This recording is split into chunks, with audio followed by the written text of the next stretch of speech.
Welcome to the Capital Pulse. I'm Jeff Ogan, and today we're going to be talking about bloated overhead. So, it's that creepy feeling that you ever get when your revenue is going up, your bank account is not following suit and growing with you, and you're hiring more people, but you aren't moving any faster. In fact, you're moving slower. When you come to see me for an SBA loan, one of the things I'm going to be looking at specifically is your net income. I'm looking at your efficiency ratios. If your revenue per employee is trending downward, your revenue trends are actually going downward, or a lender is going to be looking at a leaky engine. Let's check the velocity meter on your business and see if it's growing as fast as it needs to go. Are you burning a lot of fuel to grow your business, but you're not hitting it at top speed and you're not running your company at full efficiency? You're not running it and hitting on all cylinders? Pun intended. So, in the 2026 lending environment, banks are not just going to be obsessed with quality of earnings. One of the fastest ways to prove your quality is by showing a high efficiency ratio. What this insight provides to you is it's a calculation that takes into your total revenue and divides it by the number of full-time employee count. How many employees are contributing to your total gross revenues? That's what one of the things that they're going to be looking at.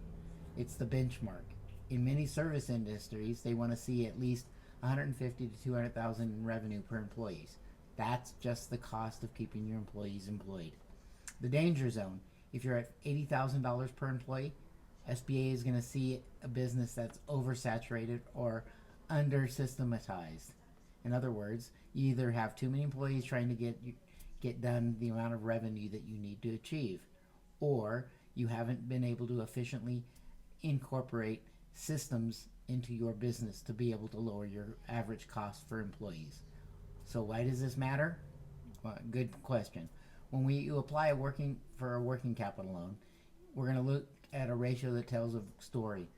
We can show you that a $500,000 investment into the business with a loan for yourself to be able to grow the business will also allow your current team to produce 20% more revenue through better tools or inventory. That is called a higher velocity deal. Then underwriters love to see that sign. In other words, basically what you're looking at is, if we loan you money to grow your business, are you going to be able to get enough employees to be able to achieve the growth rate that you want and the top line revenues that you're seeking to hit? Or it's not paying for itself, which is not a good investment for yourself or for a lender. So what's the plan? You need to have a 5% efficiency challenge.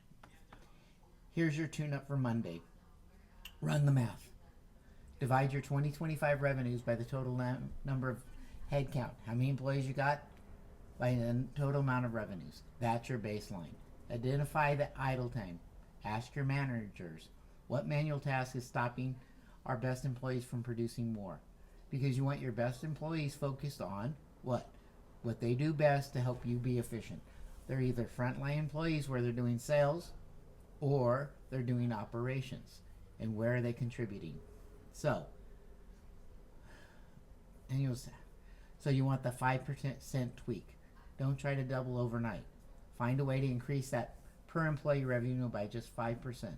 That's a small shift in efficiency, can be the difference between a loan decline and a commitment letter from a bank. It's very significant. One of the other things you want to take into consideration is, can AI help you systematize and take out those small tasks that you do on a day-to-day, week-to-week, month-to-month basis that are repetitive in nature, that you can have it take over and it actually decrease your employee cost? Not saying get rid of employees. They're a very beneficial part of your business. You're just trying to make them more efficient and make your business more efficiency.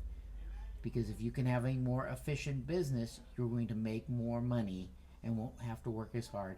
And then when you partner with a bank, they're going to be willing to loan you more money.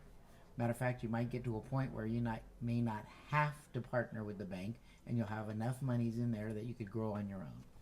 So basically, a lean business is a fundable business.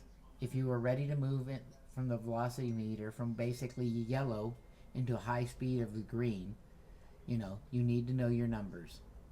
I've basically created a business performance audit for you in an Excel sheet that you can download. And you can plug in your data and see exactly where you stack up against yourself as well as other SBA benchmarks. It's linked down below in the video comments. Please reach out. I'm Jeff Ogan. Make sure you keep your finger on the pulse, and I'll see you tomorrow.